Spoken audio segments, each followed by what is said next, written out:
Good morning students. आज class 11th physics के इस लेक्चर में आपको सदिश विश्लेषण लेसन है आपका, ठीक है, एंड वेक्टर एनालिसिस, उसके बारे में डिस्कस करेंगे।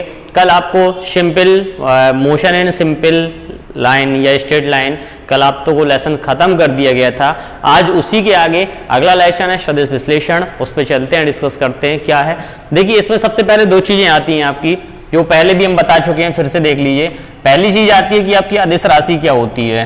फर्स्ट चीज है आपकी अदिश राशि, ठीक है, यानी आपकी क्या होती है, स्केलर क्वांटिटी क्या होती है, ठीक है। तो स्केलर क्वांटिटी क्या होती है कि वे राशियां जिनको व्यक्त करने के लिए केवल परिमाण की आवश्यकता होती है, दिशा की नहीं, यानी परिमाण की आवश्यकता होगी, आपकी दिशा की आवश्यकता नहीं होगी, वो राशियां आपकी अदिश राशियां कहलाते हैं। जैसे आपको एग्जाम्पल भी पीछे बताए गए थे, द्रव्यमान है, समय है, दूरी है, ठीक है। जैसे द्रव्यमान हो गया, समय हो गया आपका, दूरी हो गया आपका, चाल हो गया आपका, ठीक है। ये सारे के सारे क्या होते हैं, आपके अदिश राशियों के एग्जाम्पल होते हैं। और भी आपके क्षेत्रफल है, आयतन है, कार्य है, ठीक है। तो और भी लिख देते हैं, क्षेत्रफल हो गया, आयतन हो गया, कार्य हो गया, घनत्व भी आपका अदिश राशि के अंतर्गत आता है। तो ये सब के सब क्या हो गए, आपके अदिश राशियां हो गई हैं आपकी, ठीक है।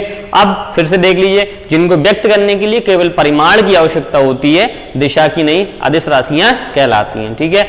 द्रव्यमान, समय, दूरी, चाल, क्षेत्रफल, आयतन, कार्य, घनत्व, यहाँ तक कि टेम्परेचर की बात करेंगे, ताप हुआ, दाब हुआ, ये सब भी क्या होती हैं, अदिश राशियां। आपको जनरली सिंपल तरीके से या सामान्य लैंग्वेज में अगर हम बताएं तो क्या हो जाएगा कि जैसे मान लीजिए हम आपसे कहें, जैसे कार्य इसमें है, ठीक है, हमने आज, ठीक है, 5 जूल का कार्य किया, कार्य को डिफाइन कर रहे हैं, तो कितना कार्य किया हमने, 5 जूल का कार्य किया, ठीक है। हमने सिर्फ अपना मैग्नीट्यूड बता दिया कि हमने कितना कार्य किया, 5 जूल का कार्य किया, हमने ये नहीं बताया कि कहां पर किया, कैसे किया। तो हमारी वो क्या है, आपकी अदिश राशि है। टेम्परेचर की बात करें तो हम कहते हैं कि आज वर्तमान में, आज वातावरण का ताप 25 डिग्री सेंटीग्रेड है, तो हमने सिर्फ ये बता दिया कि कितना टेम्परेचर है, 25 डिग्री सेंटीग्रेड, तो इसने यहाँ पर डायरेक्शन नहीं बताई है, ठीक है। तो ये जो ऐसी स्थिति होती है जहां पर केवल और केवल मैग्नीट्यूड की बात की जाती है, केवल आयाम की बात की जाती है, वो आपकी क्या होती है, अदिश राशियां होती हैं। अब यहीं पे आता है आपका सदिश राशियां, ठीक है, सदिश राशियां, वेक्टर क्वांटिटी, ठीक है। अब सदिश राशियां क्या होती हैं, यही मैन है, आपको इसलिए ध्यान से पढ़ना है। वेक्टर क्वांटिटी, जिनको व्यक्त करने के लिए परिमाण के साथ साथ दिशा की भी आवश्यकता होती है, वो राशियां आपकी सदिश राशियां कहलाती हैं। यानी आपको परिमाण भी चाहिए है और परिमाण के साथ साथ आपको दिशा भी चाहिए है। दोनों चीजें जब आपको चाहिए होंगी तो वो आपकी क्या हो जाएंगी, सदिश राशियां हो जाएंगी। अब कौन कौन से होते हैं देख लीजिए, स्थिति, ठीक है, विस्थापन, विस्थापन हुआ आपका, वेग हुआ आपका, त्वरण हुआ आपका, बल हुआ, ठीक है, ये आवेग हुआ, संवेग हुआ, ठीक है। ये सब की सब आपकी क्या होती हैं, सदिश राशियां होती हैं आपकी, ठीक है। और भी कई क्वांटिटी हैं, अभी आपको इतनी ही बताए दे रहे हैं, ठीक है। ये सब क्या होती हैं, आपकी सदिश क्वांटिटी होती हैं। जैसे एक और नाम आता है आपका भार, तो ये भी आपकी क्या है, सदिश राशि है, ठीक है। अब देखिए परिमाण के साथ साथ क्या दिशा बताई गई, ठीक है। चलिए एक आपको एग्जाम्पल लेके समझाए दे रहे। स्थिति, विद्या मंदिर, सरस्वती विद्या मंदिर, किसी व्यक्ति के घर से, ये हमारा स्कूल है मान लीजिए, और ये किसी स्टूडेंट का क्या है, घर है, ये आपका होम हो गया, और ये क्या हो गया, स्कूल हो गया। अगर हम आपसे कहें कि इस स्कूल की एग्जैक्ट लोकेशन बताइए हमें, तो आप क्या कहेंगे कि किसी विद्यार्थी के घर से स्कूल 5 किलोमीटर की दूरी पर पूर्व दिशा में स्थित है। हमने यहाँ पर दो चीजें बताई, 5 किलोमीटर बताया और डायरेक्शन बताई कि पूर्व दिशा में है। इसका मतलब है स्थिति क्या हो गई हमारी, सदिश हो गई है। विस्थापन क्या हो गई, सदिश हो गई। वेग सदिश, त्वरण सदिश, ये सारी की सारी राशियां क्या होती है, सदिश राशियां होती हैं। अब आता है कि सदिश राशियों को व्यक्त कैसे करते हैं। अगला जो टॉपिक है यहाँ पे, सदिश राशियों का निरूपण, सदिश राशियों का निरूपण, ठीक है, यानी उसको हम कैसे रिप्रेजेंट करते हैं। तो सिंपल सी बात है, सदिश राशियों को निरूपित करने के लिए या व्यक्त करने के लिए क्या करते हैं, उस राशि के ऊपर तीर यानी एरो का निशान लगा दिया जाता है। क्या लगा देते हैं, तीर लगा देते हैं, एरो का निशान लगा दिया जाता है, ठीक है, या उसको बोल्ड लेटर्स में लिख देते हैं, ठीक है, बोल्ड लेटर्स में लिख दिया जाता है, मतलब काले मोटे काले अक्षरों में लिख देते हैं, मोटे काले अक्षरों में लिख दिया जाता है, ठीक है। तो सदिश राशि को व्यक्त करने के लिए उस राशि के ऊपर तीर का निशान लगा दिया जाता है अथवा उस राशि को मोटे काले अक्षरों में लिख दिया जाता है। फॉर एग्जाम्पल हम वेलोसिटी की बात करें, वेग हमने बताया सदिश राशि है, तो v तो ये उसका सिंबल हो गया। अब इसको वेक्टर के रूप में रिप्रेजेंट करना है तो क्या लगा दिया हमने, ऊपर एरो का निशान लगा दिया, तीर का निशान लगा दिया, तो ये हो गया हमारा v वेक्टर हो गया, ठीक है। या कहीं कहीं पे इस तरीके से भी लिखा मिल जाएगा, अगर डार्क किसी को कर दें हम अपना इतना डार्क कर दिया, मतलब ये भी क्या है, हमारी सदिश राशि है, ठीक है। अब यहीं पे आता है कि हमारे सदिश कितने प्रकार के होते हैं, ठीक है। यहाँ पे सदिश जो होते हैं वो मुख्यतः दो प्रकार के होते हैं। पहला होता है आपका ध्रुवीय सदिश, ध्रुवीय सदिश, और दूसरा जो आपका होता है वो होता है आपका अध्रुवीय सदिश।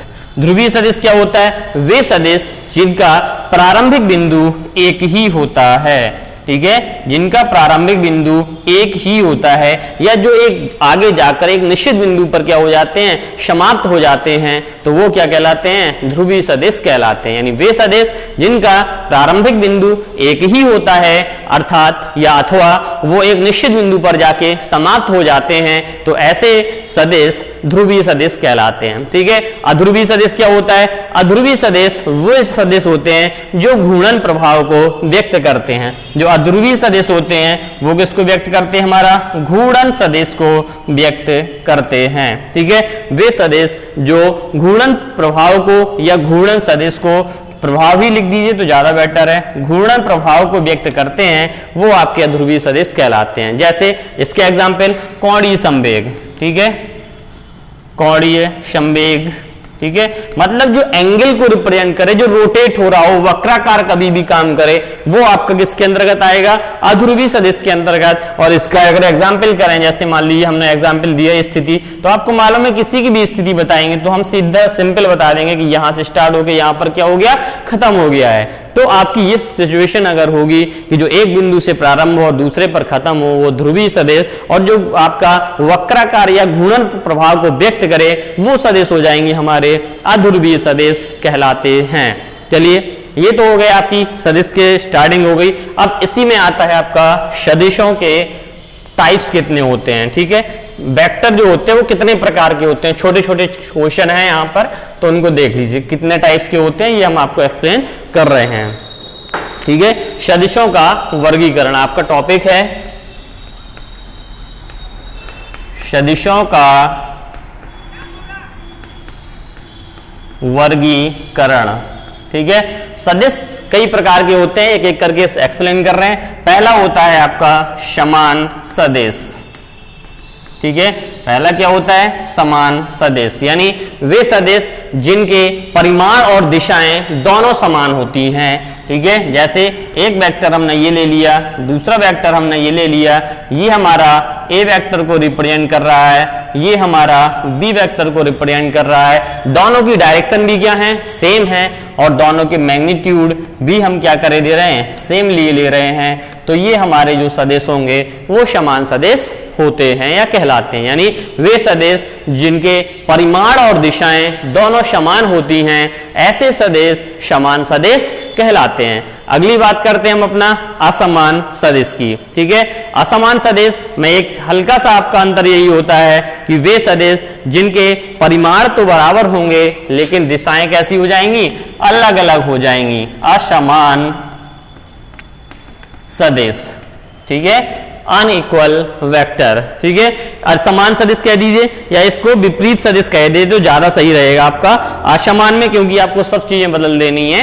तो यहां पर हम इसको कह देंगे विपरीत सदिश बोले दे रहे हैं, विपरीत सदिश। विपरीत सदिश क्या होते हैं, वे सदिश जो परिमाण में तो बराबर होते हैं लेकिन दिशाओं में हमारे अलग अलग होते हैं वो क्या कहलाएंगे, विपरीत। मतलब ए वेक्टर दो बी वेक्टर हैं, हमारे दोनों की दिशाएं क्या हैं, अलग अलग हैं, लेकिन उनके परिमाण क्या हैं, आपस में बराबर हैं। तो उसको क्या हो जाएगा, ए वेक्टर का mod equal minus b vector. Minus किसको वेक्ट कर रहा है, डायरेक्शन को शो कर रहा है कि जो वी वेक्टर है उसकी दिशा आपकी अपोजिट है, यानी अलग अलग है। ठीक है, इसके बाद तीसरा आता है आपका समरेखीय सदिश। समरेखीय सदिश, ठीक है, देखिए क्या होते हैं। तीसरा है आपका समरेखीय सदिश। क्या होते हैं भाई, समरेखीय सदिश में क्या होते हैं, आपके समान परिमाण के भी हो सकते हैं, असमान परिमाण के भी, समान दिशा में हो सकते हैं, असमान दिशा में हो सकते हैं। बस उनकी क्वालिटी क्या होती है कि वो आपके समांतर रहेंगे, एक दूसरे को कभी काटे ना। समरेखीय सदिश में क्या होता है कि वे सदिश जो एक दूसरे के कैसे रहते हैं, समांतर रहते हैं, वह रमेश वो क्या होते हैं, समरेखीय। मैग्नीट्यूड चेंज हो सकता है, डायरेक्शन चेंज हो सकती है, मतलब ये भी हो सकता है हमारा, ठीक है, ये भी हो सकता है हमारा, ठीक है, ये A vector B vector direction same लेकिन मैग्नीट्यूड अलग अलग, ये C vector dot D vector direction अलग अलग मैग्नीट्यूड सेम, लेकिन फिर भी इनको क्या कहेंगे, हम समरेखीय सदिश कहेंगे, क्योंकि ये एक दूसरे को कभी भी काटेंगे नहीं और परस्पर ये कैसे हैं, हमारे समांतर हैं। तो इस प्रकार के सदिश हमारे समरेखीय सदिश कहलाते हैं। अब आता है आपका सह प्रारंभिक सदिश। ठीक है, चौथा होता है आपका सह प्रारंभिक सदिश। सह प्रारंभिक सदिश क्या होता है कि वे सदिश जिनका प्रारंभिक बिंदु एक ही होता है, ठीक है, जिनका प्रारंभिक बिंदु एक ही होता है। जैसे ये ओ बिंदु हो गया, यहां से हम तीन सदिश ड्रा कर दें इस तरीके से, पहला आपका ए वेक्टर हो गया, दूसरा आपका बी वेक्टर हो गया, तीसरा आपका सी वेक्टर हो गया। तो ये हमारे प्रारंभिक बिंदु सबका क्या है, एक ही है, अतः ये सदिश हमारे क्या कहलाएंगे, सह प्रारंभिक सदिश कहलाते हैं। इसके बाद अगला चलता है आपका सह समतलीय सदिश। ठीक है, अगला क्या है आपका सह समतलीय सदिश। ठीक है, पांचवा आता है सह समतलीय सदिश। सहसमतलीय सदिश क्या होता है, ऐसे सदिश जो एक ही समतल में होते हैं। ठीक है, ये जैसे हमारे कोई आयताकार हमने समतल ले लिया, इसमें कई सारे सदिश हमारे दिखाई दे रहे हैं, ना कोई डायरेक्शन से लेना देना, ना कोई मैग्नीट्यूड से, मतलब सिर्फ क्या है, एक ही समतल में स्थित हैं। तो ऐसे सदिश हमारे सहसमतलीय सदिश कहलाते हैं। इसके बाद आता है आपका बहुत मोस्ट सदिश है एकांक सदिश या मात्रक सदिश। यहां देख लीजिए, अगला है आपका एकांक सदिश, और इसी का दूसरा नाम भी होता है आपका मात्रक सदिश। ठीक है, क्या होता है भाई एकांक सदिश, वो सदिश या ऐसा सदिश जिसका परिमाण कितना होता हो, एक होता हो, ऐसे सदिश को क्या बोलते हैं हम, एकांक सदिश बोलते हैं। ऐसा सदिश जिसका परिमाण एक होता हो एकांक सदिश कहलाता है या मात्रक सदिश बोलते हैं। अब इसको रिप्रेजेंट कैसे करते हैं, इसको ध्यान से देख लीजिएगा। ए वेक्टर का एकांक सदिश निकालना हम आपको बता रहे हैं। ए वेक्टर का एकांक सदिश ये होता है आपका, इसको या तो रिप्रेजेंट करते हैं किसी भी सदिश के ऊपर कैप लगाकर, तो इसका मान होता है ये कैप का मान ए वेक्टर बटे ए वेक्टर का मॉड। ठीक है, यानी ये होता है। अब आपको कह दें अगर इसको डिफाइन करें तो क्या हिंदी में लिखेंगे कि ए वेक्टर सदिश, ठीक है, या इस तरीके से सदिश ए वेक्टर बटे सदिश का मापांक, सदिश ए वेक्टर का परिमाण भी बोल सकते हैं, मापांक भी बोल सकते हैं, सभी चीजें हमारी एक ही होती हैं। और ये किसका मान निकल के आ गया, ए कैप का। परिभाषा तो बहुत सिंपल है कि वे सदिश जिसका परिमाण एक होता है एकांक सदिश अथवा मात्रक सदिश कहलाते हैं। उसका फॉर्मूला क्या होता है, ए वेक्टर का एकांक सदिश A cap equal A vector upon mod of A vector, यानी अगर हिंदी में डिफाइन करेंगे तो सदिश ए वेक्टर बटे सदिश ए वेक्टर का परिमाण। अब यहां एक चीज ये आती है कि अगर कोई सदिश आपको दे रखा है तो उसका परिमाण आप कैसे ज्ञात करेंगे, तो उसको ज्ञात करने के लिए हम यहीं पर एक एग्जाम्पल लिए दे रहे हैं आपका और बताए दे रहे हैं कि कैसे आप फाइंड करते हैं। जैसे मान लीजिए एक सदिश आपको ए वेक्टर बराबर दे रखा है 2y plus 3j minus 4k, ये आपको एक सदिश हमने दे दिया है। अब इस ए सदिश का हम निकाल रहे हैं, एकांक सदिश पूरा आपको निकाल के दिखा रहे हैं। तो एकांक सदिश में आपको दो चीजों की आवश्यकता है, सदिश ए वेक्टर की आवश्यकता है, साथ ही साथ सदिश ए वेक्टर का परिमाण। तो भाई सदिश ए वेक्टर तो आपको डायरेक्ट दे रखा है, यानी केवल क्या निकालना है आपको, सदिश ए वेक्टर का परिमाण। तो हम निकालते हैं ए वेक्टर का परिमाण, ठीक है। इसको निकालने के लिए आपको कुछ ज्यादा परेशान नहीं होना है, सिंपल सीधा फंडा है। देख लीजिए, परिमाण व्यक्त करते हैं मॉड ऑफ ए से, ये होता है अंडर रूट, ठीक है, और आई जे के जो कोफिशिएंट दे रखे हैं, जो गुणांक दे रखे हैं, उनका वर्ग करिए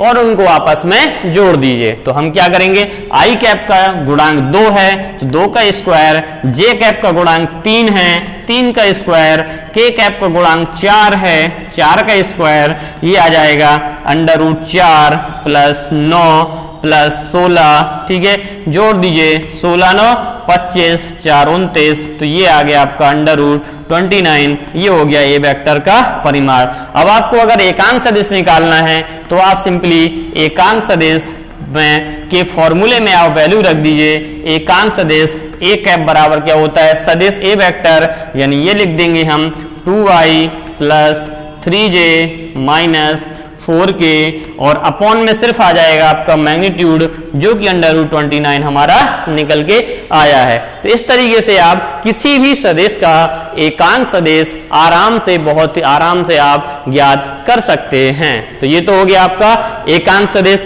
इसके बाद आता है आपका लंबकोणीय एकांक सदिश। दो टॉपिक देखिए, ये टाइप्स हैं, बहुत सिंपल है, सबसे ज्यादा मोस्ट इसमें आपका एकांक सदिश ही है, तो याद रखना है, ठीक है। अगला आता है आपका लंबकोणीय एकांक सदिश। देखिए क्या होता है, समझ लीजिए। 6 हो गए थे आपके, 7वां है लंबकोणीय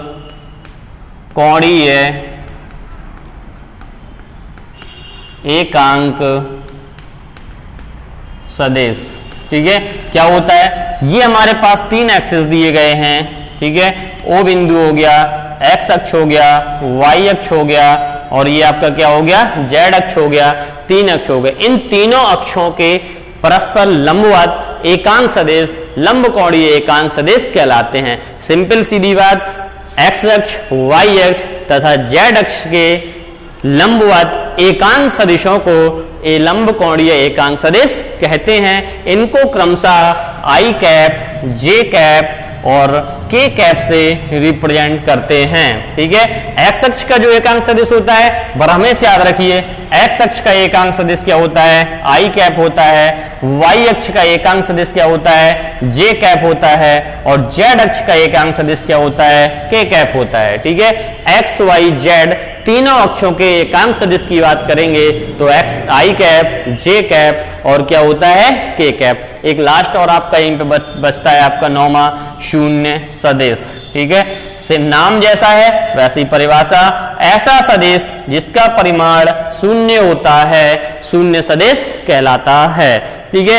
ये आ गया आपका सदिश के टाइप्स आ गए, आपके कितने प्रकार के आपके सदिश होते हैं, ठीक है। अब आपकी बात करते हैं हम, यहाँ पर 2 सदिश हैं आपके, स्थिति सदिश, ठीक है। तो स्थिति सदिश क्या होता है, ठीक है, देखते हैं भाई स्थिति सदिश।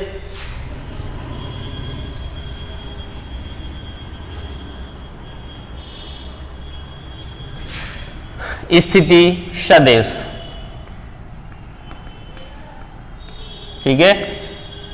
देखिए ये हमारे एक्सेस हमने ड्रा कर दिए, ओ बिंदु हो गया, ये एक्स अक्ष हो गया, ये हमारा वाई अक्ष हो गया, ये कोई बिंदु पी ले लिया हमारा, ठीक है। हम इस P बिंदु की स्थिति को हमें बताना है कि P बिंदु हमारा क्या है। तो पहले तो स्थिति सदिश की परिभाषा व्यक्त करेंगे। किसी निश्चित बिंदु के सापेक्ष किसी दूसरे बिंदु की स्थिति को व्यक्त करने वाला सदिश स्थिति सदिश कहलाता है। फिर समझ लीजिए, किसी बिंदु की स्थिति को उल्टे पढ़ाएं, अगर किसी बिंदु की स्थिति को किसी मूल बिंदु संदर्भ बिंदु के सापेक्ष व्यक्त करने वाला सदिश क्या हो जाएगा, स्थिति सदिश। अब इसकी जो स्थिति को व्यक्त करेगा वो उसका मान थोड़ी देर के लिए हम माने ले रहे, क्या हो जाएगा आपका ओपी वेक्टर, यानी ये जो हमारा हो जाएगा ओपी वेक्टर वो क्या हो जाएगा हमारा स्थिति सदिश हो जाएगा। और इसका अगर हम मान दे दें कि ये आर वेक्टर के बराबर है तो यहां भी आप लिख सकते हैं कि ओपी वेक्टर बराबर आर वेक्टर, और ये हमारे कण की स्थिति को व्यक्त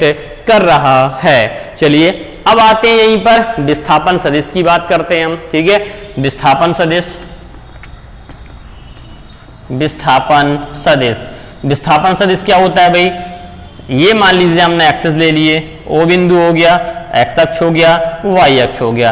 पहले हमारे पास कोई कण था जो बिंदु P पर था, फिर वो कण हमारा बिंदु Q पर पहुंच गया, तो O से P को मिला दिए, O से Q को मिला दिए, इनको आपस में मिक्स करे दे रहे हैं हम। अब यहाँ पर हम अगर इसका पूछें आपसे कि विस्थापन सदिश क्या है, तो सिंपल सी बात है, जहां पर विस्थापन का मतलब क्या होता है, किसी वस्तु की अंतिम स्थिति और प्रारंभिक स्थितियों के बीच की जो दूरी होगी वो हमारी विस्थापन सदिश कहलाती है। तो ये आपकी प्रारंभिक स्थिति है, ये आपकी अंतिम स्थिति है, इन दोनों स्थितियों की जो बीच की दूरी होगी यानी पी क्यू वेक्टर, ये हमारा कहलाएगी विस्थापन सदिश। और पी क्यू वेक्टर पर हमेशा क्या होता है आपका O Q vector minus O P vector, यानी पहले मूल बिंदु से लेके पहले कण की स्थिति को घटा देंगे हम किससे, मूल बिंदु के सापेक्ष दूसरे कण की स्थिति को। माना ये डिस्टेंस हमारी अगर r1 है, ये डिस्टेंस हमारी अगर r2 है, विस्थापन सदिश अगर हमारा r है, तो ये हो जाएगा r वेक्टर बराबर r2 vector minus r1 vector, ये होता है आपका विस्थापन सदिश। फिर देख लीजिए, किसी बिंदु के मूल बिंदु के सापेक्ष कण की दो स्थितियों के बीच का जो अंतर होता है या बीच के अंतर को व्यक्त करने वाला जो सदिश होता है वो हमारा विस्थापन सदिश कहलाता है। फिर समझ लीजिए, मूल बिंदु के सापेक्ष किसी कण की दो स्थितियों को व्यक्त करने वाला सदिश विस्थापन सदिश कहलाता है। P Q vector equal O Q vector minus O P, यदि ओ से लेके पी तक की स्थिति जो हमारी है वो पी वेक्टर है, ओ से लेके क्यू तक की जो स्थिति है वो क्यू वेक्टर है हमारी, तो पी क्यू वेक्टर बराबर हो जाएगा O Q vector minus O P vector, यानी आर वेक्टर बराबर हो जाएगा आपका r2 vector minus r1 vector. अब आता है यहाँ पे आपको कि सदिशों को हम किस प्रकार जोड़ सकते हैं, ठीक है। सदिशों का जोड़ना एक टॉपिक आपका निकल के यहाँ पर आता है, इसको ध्यान से देखते जाइए। सदिशों का जोड़ना, ठीक है। देखिए, सदिशों को जोड़ने के लिए हम दो मेथड यूज करते हैं। एक तो करते हैं त्रिभुज नियम का प्रयोग, ठीक है। पहला जो नियम होता है आपका वो यूज करते हैं हम सदिशों का त्रिभुज नियम, ठीक है। आज हम इसकी पृष्ठभूमि बनाए दे रहे हैं, कल हम आपको इसको एक्सप्लेन भी कर देंगे। पहला होता है सदिशों का त्रिभुज नियम और दूसरा होता है आपका चतुर्भुज नियम, ठीक है। कौन सा होता है, चतुर्भुज नियम, यानी दो तरीके से आप सदिशों को क्या कर सकते हैं, जोड़ सकते हैं, ठीक है। पहला सदिशों का त्रिभुज नियम और दूसरा सदिशों का चतुर्भुज नियम। अब हम बात करते हैं भाई त्रिभुज नियम क्या होता है, ठीक है। त्रिभुज नियम भी आपके दो प्रकार से होता है, एक त्रिभुज नियम को दो प्रकार से एक्सप्लेन करेंगे, ठीक है। पहला होता है आपका बाया ग्राफीय मेथड, ठीक है, ग्राफ की सहायता से, और दूसरा होता है आपका गणितीय मेथड, तो गणितीय मेथड से, ठीक है। यहाँ दो चीजें हैं, यहाँ भी आपकी दो चीजें हो जाएंगी। पहला क्या हो जाएगा आपका ग्राफीय विधि से हो जाएगा और दूसरा क्या हो जाएगा आपका गणितीय विधि से हो जाएगा। ये आपको एक्सप्लेन करना है यहाँ पर, ठीक है। अब चलिए त्रिभुज नियम हम आपको बताए दे रहे हैं, इसके बाद ग्राफीय और उसकी गणितीय विधि आपको कल करवाया देंगे, ठीक है।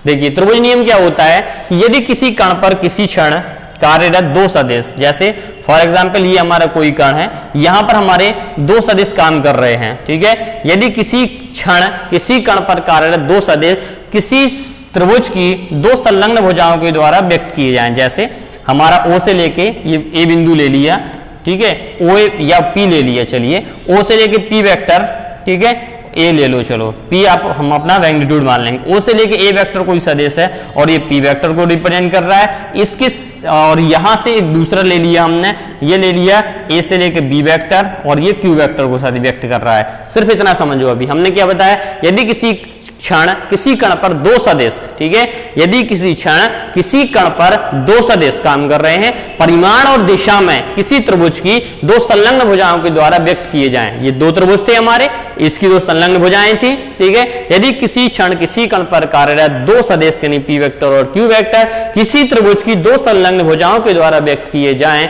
तो उनका जो परिमाण होगा या परिणामी होगा उस सदिश की, उस त्रिभुज की तीसरी भुजा के बराबर हो जाएगा। यानी अगर हम इसकी बात करेंगे, इसका जो परिमाण होगा वो क्या हो जाएगा, तो इस सदिश की तीसरी भुजा जो है आर वेक्टर, उसके क्या हो जाएगा आपका बराबर, यानी पी वेक्टर प्लस क्या हो जाएगा, क्यू वेक्टर हो जाएगा। फिर समझ लीजिए, यदि किसी क्षण किसी कण पर कार्यरत दो सदिश परिमाण एवं दिशा में किसी त्रिभुज की दो संलग्न भुजाओं के द्वारा व्यक्त किए जाएं, तो उन दोनों सदिशों का परिणामी उस त्रिभुज की तीसरी भुजा के द्वारा व्यक्त किया जाता है। दो सदिश थे, एक पी वेक्टर था, दूसरा क्यू वेक्टर था। सबसे पहले ये त्रिभुज की पी वेक्टर जो था वो त्रिभुज की ओ ए भुजा को व्यक्त कर रहा है आपका, जो आपका दूसरा क्यू वेक्टर था वो सदिश ए बी को व्यक्त कर रहा है, तो परिणामी हमारा ओ बी को व्यक्त करेगा। ये होता है आपका सदिश योग का त्रिभुज नियम, ठीक है। तो इतना आज हो गया, कल हम इसका आपको ग्राफीय निरूपण बताएंगे, ठीक है, और साथ ही साथ इसका हम गणितीय विधि भी बताएंगे। इसके बाद कल आपका चलेंगे चतुर्भुज नियम, चतुर्भुज की ग्राफी बताएंगे और चतुर्भुज की गणितीय विधि भी बताएंगे। तो आज के लिए इतना ही, तैयार करते रहिए, घर में लिखते रहिए, पढ़ते रहिए, चैनल को लाइक सब्सक्राइब और शेयर जरूर करते रहिएगा। चलिए, धन्यवाद।